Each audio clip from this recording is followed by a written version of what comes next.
Deux enfants, toutes des filles, ont trouvé la mort après avoir inspiré un produit toxique, un insecticide que leur maman avait appliqué la veille pour lutter contre les punaises et autres insectes dans leur chambre à coucher. Elisabeth Detlin, Aboukoria Kourouba, reportage. Deux filles âgées de 4 ans et de moins d'1 an ont trouvé la mort suite à un pesticide que leur maman avait utilisé la veille dans leur maison contre des insectes nuisibles. Le père de famille s'explique. Je suis rentré à 0 heure. J'ai trouvé ma femme et les enfants endormis. J'ai réveillé le bébé pour jouer avec lui. Entre-temps, l'enfant que j'ai adopté a commencé à vomir. Je lui ai demandé ce qu'elle avait mangé. Du riz, m'a-t-elle répondu. Les mêmes symptômes se sont manifestés chez la deuxième, de même que pour ma femme. Le matin, je suis allé au travail. C'est de là-bas qu'ils m'ont informé que le bébé est malade. Je l'envoie à l'hôpital et en cours de route, elle meurt. Pareil que sa sœur qui est morte à l'hôpital. Ce voisin reste ébahi par la mort tragique de ses deux enfants. Là, j'étais assis là-bas, aux terrasses. Il m'appelle qu'il y avait un décès ici. J'ai dit, il y a quoi? Qu'il y a un décès. Après, ce matin, je suis venu, je l'ai salué. Même pas 1 heure de temps encore, ils ont dit deuxième décès. Bon, on est venu voir avec ma femme. On a trouvé pourquoi. Ils ont dit qu'ils ont mis, comme on appelle, le produit dans le sol, qu'ils ont parti à l'hôpital. Que la mère aussi, ça ne va pas. J'ai dit, je ne comprends pas. Selon Georges Balamou, l'utilisation de ces produits toxiques doit être faite avec précaution. C'est un accident qui était sucré dans les baies. Mais on ne doit pas travailler à l'insu de l'esprit. Ça, il faut contrôler. La précipité, ça cause un danger. On doit réfléchir avant de faire quoi que ce soit pour que ça puisse aller dans les bonnes conditions.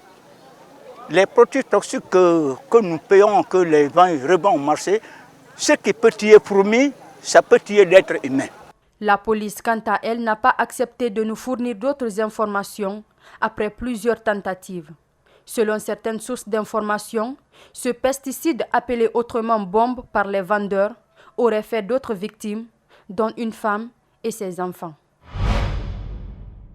La réunion statutaire mi-annuelle 2019 de la zone monétaire de l'Afrique de l'Ouest, ZMAO, et de l'Agence monétaire de l'Afrique de l'Ouest, AMAO, se poursuit à Conakry. La journée d'hier était essentiellement axée sur la réunion du comité de gouverneurs de la CEDEAO et de la ZMAO. Reportage André Moussi Milimono, Mohamed Alousseni Kamara.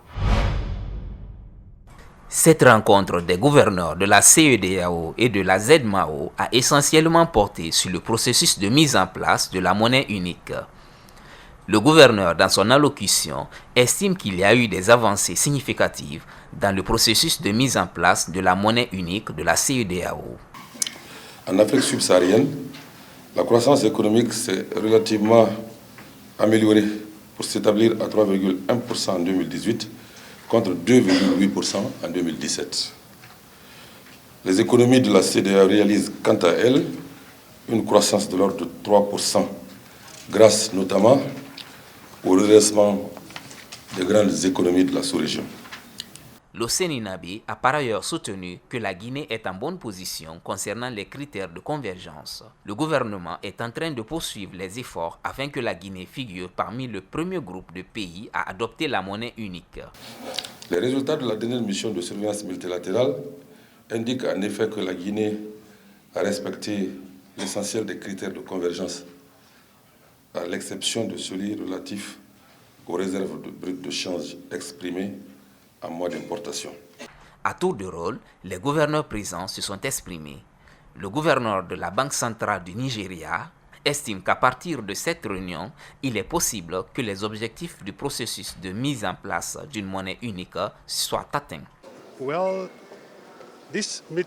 La réunion de Conakry est très importante. Comme vous le savez, les chefs d'État de la CEDEAO ont décidé de nous faire migrer vers une monnaie unique en 2020. Et cette réunion de Conakry, c'est la dernière avant ce délai. Si nous réussissons à convaincre les pays membres, à partir de cette réunion, nous pourrons atteindre notre objectif d'avoir une monnaie unique en 2020. So Conakry meeting.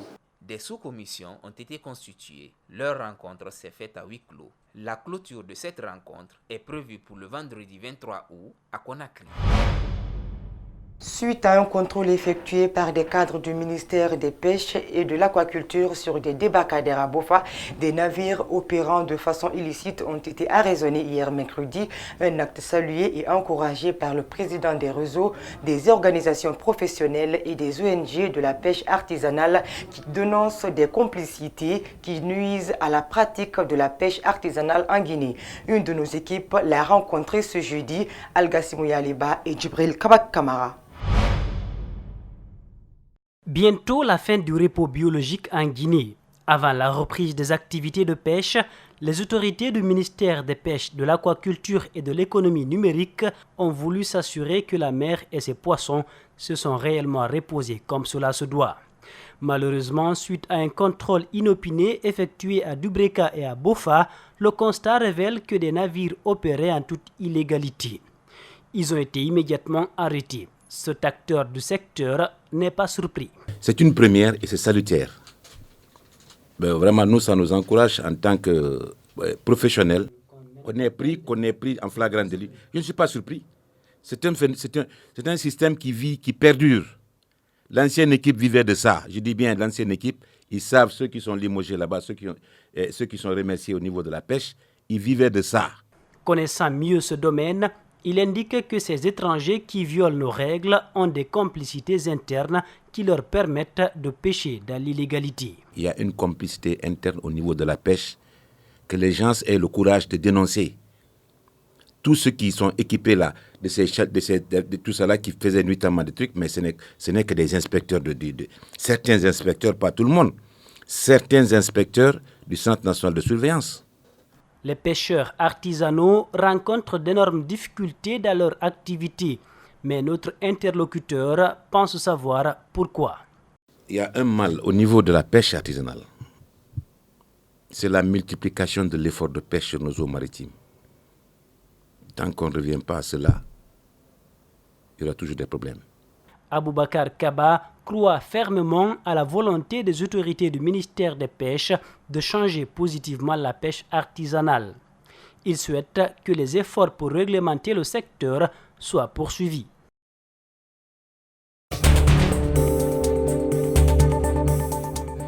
Au moins une personne a été tuée et plusieurs autres blessés mercredi soir dans le spectaculaire incendie d'un grand immeuble jouxtant l'hôpital Henri Mondor de Créteil, près de Paris. Une centaine de pompiers ont été mobilisés pendant plus de 2 heures. Reportage.